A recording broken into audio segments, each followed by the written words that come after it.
mistério da KGB mental brasileira, Olavo de Carvalho. Diário do Comércio, 22 de janeiro de 2007. 30 anos atrás, nenhum intelectual, político ou líder empresarial brasileiro seria cretino o bastante para aceitar a mídia popular como sua principal fonte de informações. A base da nossa dieta de fatos eram os livros, as revistas especializadas, as investigações diretas em arquivos e documentos. Os jornais eram apenas artigo de consumo, material secundário de valor relativo ou duvidoso. Rádio só servia para a previsão do tempo. Televisão era para empregadinhas domésticas. No mínimo, havia sempre a diferença entre a informação genuína e sua versão pasteurizada para o gosto do povão. Hoje, fico besta de ver a confiança total, a credulidade biócia com que homens letrados de primeiro escalão tomam os jornais e a TV como base de sua visão do mundo, chegando a pôr em dúvida qualquer dado de fonte primária que não tenha sido referendado pela Folha ou pelo Jornal Nacional. Uma vez, discutindo com um militar de alta patente que, para cúmulo, tinha sido oficial de informações, lhe perguntei se tinha lido tais ou quais livros, básicos para o assunto que estávamos debatendo. Não, ele não lera nenhum. Então de onde o senhor tira suas informações? Perguntei. E ele, com a cara mais bizonha, eu leio jornal, uai. Uai digo eu. Sou mesmo o remanescente de uma raça extinta. Não é à toa que o meu nome, de origem norueguesa, quer dizer sobrevivente. Com frequência sinto que já morri, que minha alma atravessou os mundos, que voltei do além e estou tentando conversar com indiozinhos recém-nascidos, ainda perdidos no seu acanhado ambiente terrestre, persuadidos de que a floresta é o cosmos. Quando você abre a seção de opiniões de um jornal, ou mesmo a parte cultural, não encontra nada ali que não seja a tradução, em ideias, ou arremedos de ideias, do universo de fatos que consta das páginas noticiosas do mesmo jornal. Quando lê as notícias, elas confirmam essas mesmas opiniões. Nas universidades, nas entrevistas de TV, nos debates do Parlamento, nada se ouve que não seja a ampliação, ou melhor, o inchaço vegetativo desse material. É tudo uma redundância perfeita, circular, fechada, repetitiva e eternamente autofágica. Qualquer novidade autêntica, qualquer elemento de fora que ali se introduza é expelido por um batalhão de anticorpos que o devolvem às trevas da inexistência. Ninguém sabe de nada que os outros já não saibam. Ninguém diz nada que os outros já não tenham dito ou estejam ansiosos para dizer. Curiosamente, para quem vive dentro dessa atmosfera, a rarefação mesma do seu conteúdo é a fonte de uma tremenda sensação de segurança. A ignorância geral confirma as ignorâncias individuais, que por sua vez a confirmam de volta, produzindo uma impressão de generalizada onissapiência. Daí esse fenômeno impressionante, tipicamente brasileiro, do qual não se encontra similar no mundo, o intelectual acadêmico radicalmente apedeuta, semi-analfabeto, ignorante até do idioma, que é consultado sobre 1001 assuntos, faz discípulos e se torna uma referência indispensável, um maître à penser, um guru. É claro que as coisas se passam de modo diverso nos EUA. Aqui as revistas de opinião e análise são tantas que até os comentaristas de TV têm de se manter mais ou menos no nível delas ou ser desmoralizados pelo primeiro entrevistado. E mesmo os políticos que têm interesse em reforçar o prestígio da grande mídia para serem troca reforçados por ela sabem que é tudo um teatro. Uma coisa é gostar de aparecer no New York Times, outra coisa é tomar decisões com base no que ele publica. E a fiscalização em cima da grande mídia é tão cerrada, que ninguém acima do nível médio da população vai acreditar no que sai num jornal ou noticiário de TV sem primeiro conferir a palavra dele com a de seus respectivos sites de Media Watch. O decréscimo irrefriável na tiragem dos grandes jornais, paralelo ao crescimento do jornalismo eletrónico, não reflete só uma mudança tecnológica, mas a preferência inevitável dada ao meio que permite a mais rápida comparação de uma variedade de fontes e suas respectivas análises. Na tela do computador você pode ler uma notícia em 15 versões diferentes em questão de minutos. Nem mesmo a televisão permite isso, os noticiários televisivos não são sincronizados, e quando são você não pode assistir a vários deles ao mesmo tempo sem perder nada. No computador você vai e volta entre 10, 20, 30 páginas de notícias, captando rapidamente a pluralidade das versões e dos enfoques. Daí a tendência da mídia impressa de apostar cada vez mais nos artigos longos, de análise, cuja leitura é mais fácil no papel do que na tela, o que não impede que sejam também reproduzidos simultaneamente na internet, ou então nas colunas diárias, ou semidiárias, onde o leitor se acostuma à voz e ao tom dos seus articulistas preferidos, digo voz porque muitas colunas são lidas também no rádio. E esses colunistas são em geral ótimos, dominadores perfeitos da língua inglesa, escritores na acessão plena do termos, sempre trazendo alguma novidade que pelo menos infunde vida na discussão geral.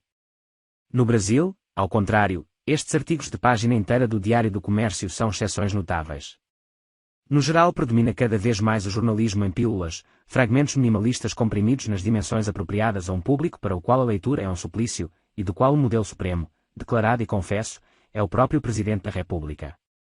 Nesse recinto exíguo, não há espaço para você provar nada, o máximo que se pode é resumir uma opinião solta, isolada, desprovida da menor justificação. Acho isto, acho aquilo, gosto de tal coisa, odeio tal outra. E ponto final. A ideia de demonstração, de investigação, de prova e contraprova, já desapareceu da cabeça do público ao ponto de qualquer tentativa de argumento mais longo parecer embromação ou pedantismo. Quando se contesta alguma coisa, são apenas preferências, adoro oposto a abomino ou vice-versa, ou então pontos de detalhe, sem relevância para a discussão central. Aliás, não há nenhuma discussão central. O que é apenas troca de afeições e desafeições na periferia do mundo.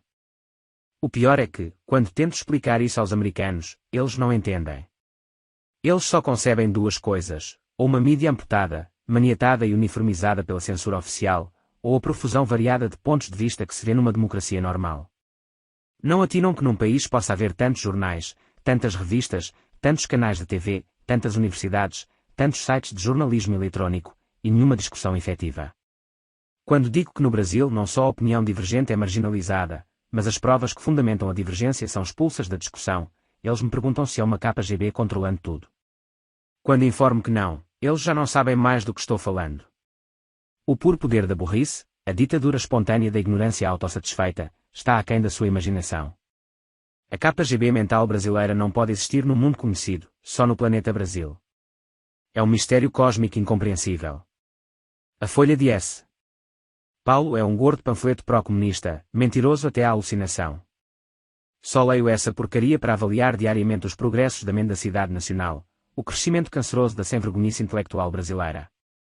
Quando esse jornal choraminga que seus direitos foram violados por agentes do governo, ele se esquece de todos os serviços que ele próprio vem prestando à instalação de uma ditadura comunista no país, mediante a difamação incessante de todo anticomunismo e a omissão sistemática de notícias que possam levar o leitor a perceber as coisas com suas devidas proporções. O Sr. Otávio Frias Filho parece querer o comunismo para todo mundo e o capitalismo só para ele. Talvez ache possível tornar comunista o Brasil inteiro e conservar uma ilha de liberdade de mercado na Alameda Barão de Limeira. Várias vezes por semana, seu jornal feito por e para meninos pó de arroz vem com algum novo escândalo antimilitar ou anti-americano. Sempre e invariavelmente é mentira. Ou é mentira substantiva, alteração material dos fatos, ou é mentira qualitativa, isto é, modificação das proporções e perspectivas. Neste último caso está a notícia alardeada naquele tom de indignação que já se tornou no Brasil a carteirinha oficial do Sindicato dos Virtuosos. Documentos secretos da diplomacia americana só agora revelados mostram que o governo Richard Nixon, 1969-74, sabia da tortura no Brasil em 1973-74. O embaixador do GEUA em Brasília, John Crimmins, sugeriu que Nixon não cortasse créditos ao Brasil como retaliação aos abusos. Isso poderia atrapalhar a estratégia de influenciar a política brasileira e a venda de armas ao país. O embaixador recomendou que o governo Nixon não usasse contra o governo brasileiro o artigo 32 da Lei de Assistência ao Estrangeiro, embora o próprio relatório reconhecesse que isso era legalmente possível. Por essa regra, os GEUA poderiam cortar créditos financeiros ao Brasil em retaliação a supostos abusos contra direitos humanos. A pressão americana contrária aos abusos só passou a ocorrer na administração de Jimmy Carter, de 1977 a 1981. Cf. http://www.folha.ol.com.br/fsp/brasil/fc14012007006.htm. Quer dizer, o malvado governo americano poderia amarrar as mãos dos torturadores brasileiros, mas se recusou a fazê-lo porque estava mais interessado em ganhar dinheiro vendendo armas para eles. Para começar, a Folha assume como verdade objetiva os números fornecidos pelas entidades pró-comunistas, 376 mortos, mas atribui aos críticos dos grupos de esquerda a contagem das vítimas do terrorismo. E fornece o número total dos comunistas mortos ao longo de todo o tempo da ditadura, mas para a contagem de suas vítimas em 1974, obtendo 119 cadáveres. Na lista dos esquerdistas, não faz a distinção entre os que morreram em tiroteios, em acidentes ou assassinados nas prisões, dando portanto a impressão de que todos foram objetos inermes da violência estatal. Ao falar das vítimas dos comunistas, nem de longe menciona casos como o do Tenente Alberto Mendes Júnior e dos militantes condenados como traidores, que morreram amarrados. A impressão que fica é que jovens idealistas de esquerda lutavam nas ruas, de peito aberto, enquanto o governo covarde, escondido em porões sinistros, se ocupava sobretudo de maltratar gente desarmada. Isso não é jornalismo, é novela da Globo, é construção ficcional, é mito. Como invariavelmente acontece, as instituições fornecedoras de dados sobre os mortos da ditadura são apresentadas como entidades religiosas, culturais ou de direitos humanos, sem qualquer alusão à sua identidade ideológica mesmo quando são abertamente partidárias e militantes, ao passo que as fontes de informações sobre vítimas do terrorismo são mostradas pela cor ideológica, mesmo quando não têm nenhuma atividade política. O leitor sai acreditando que tudo o que se diz contra a ditadura vem de fontes neutras, imparciais e idóneas, ao passo que toda a acusação aos comunistas vem com a marca do viés ideológico. É a exata inversão da realidade. A avaliação quantitativa também é sempre errada. À luz do senso das proporções, 376 baixas ao longo de 20 anos de combates com um governo militar num país de extensões continentais são um número incrivelmente modesto, não só em comparação com qualquer guerrilha do mundo, mas em comparação com a repressão cubana à população desarmada. Fidel Castro matava essa quantidade de pessoas a cada 2 meses, aliás com a ajuda dos terroristas brasileiros, que nunca viram nisso nada de mau. Não convém esquecer que a ditadura nacional não fez mais de 2.000 prisioneiros políticos ao longo de 2 décadas, enquanto Cuba, com uma população muito menor que a do Brasil, chegou a ter 100.000 simultaneamente. Antes de fingir escândalo ante os números da repressão no Brasil, a Folha deveria considerar a alternativa que os terroristas ofereciam. A alternativa democrática inexistia. A luta era entre a ditadura mais sanguinária do continente, que financiava e coordenava as guerrilhas desde Havana, e um governo autoritário improvisado para deter, com a menor violência possível, a ascensão comunista decidida a matar um número ilimitado de pessoas, hasta la vitória sempre. A matéria também não fornece os pontos de comparação necessários para dar aos fatos a sua significação devida. Os EUA jamais cortaram créditos para a URSS ou a China, onde os prisioneiros desarmados que sofriam tortura e homicídio estatal se contavam aos milhões. Porque deveria fazê-lo no caso de um país onde as supostas vítimas não passavam de algumas dezenas, sendo a quase totalidade deles terroristas surpreendidos em plena ação homicida. A perspectiva histórica dos fatos também é totalmente falsificada. A impressão transmitida ao leitor é que o governo de Washington, controlador onipotente da ditadura brasileira, não fez o que podia para refriar a violência de seus paus-mandados locais, prontos a ceder à primeira ameaça de sanções comerciais. Na verdade, o prestígio americano ante o governo de Brasília estava num dos pontos mais baixos da sua história. Por iniciativa do chanceler Azeredo da Silveira, um esquerdista histórico, os altos postos do Itamaraty foram todos preenchidos por simpatizantes comunistas, logo apelidados significativamente de barbudinhos pelos seus colegas, numa alusão direta à petora de barbas por fazer na elite revolucionária cubana.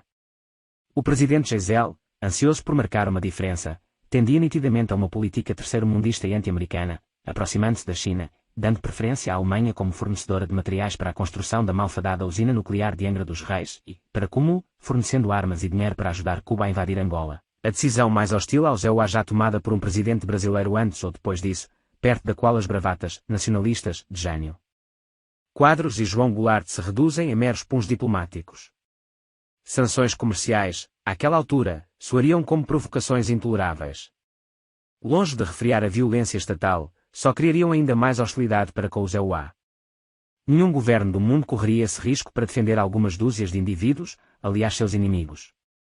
A impressão de escândalo moral que a Folha quer criar em torno das mensagens do embaixador Crimins é inteiramente forçada e artificiosa. Quanto à venda de armas para o Brasil, que a Folha apresenta como motivo interesseiro por trás da decisão americana de não interferir na situação local, é preciso ser muito idiota para acreditar que ela tivesse grande valor comercial para os EUA, ao ponto de determinar decisões diplomáticas por mero desejo de dinheiro.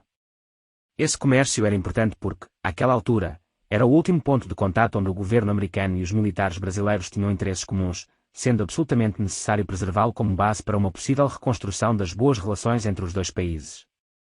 Qualquer embaixador com QI superior a 12 recomendaria a seu governo o que Crimins recomendou a Nixon. Tentar enxergar aí motivos de cobiça é malícia pueril, o equivalente folhístico da inteligência. E Jimmy Carter não pressionou as autoridades brasileiras por estar sinceramente preocupado com os direitos humanos. Ele sempre foi um protetor de ditadores comunistas sanguinários. O que ele quis impedir foi a total derrota da guerrilha latino-americana, que, graças a ele, sobreviveu ao período de repressão e floresceu ilimitadamente nas décadas seguintes, acabando por criar a maior força militar latino-americana e elevar-se à condição de dominadora monopolística do tráfico de drogas no continente com a ajuda do Plano Colômbia de Bill Clinton.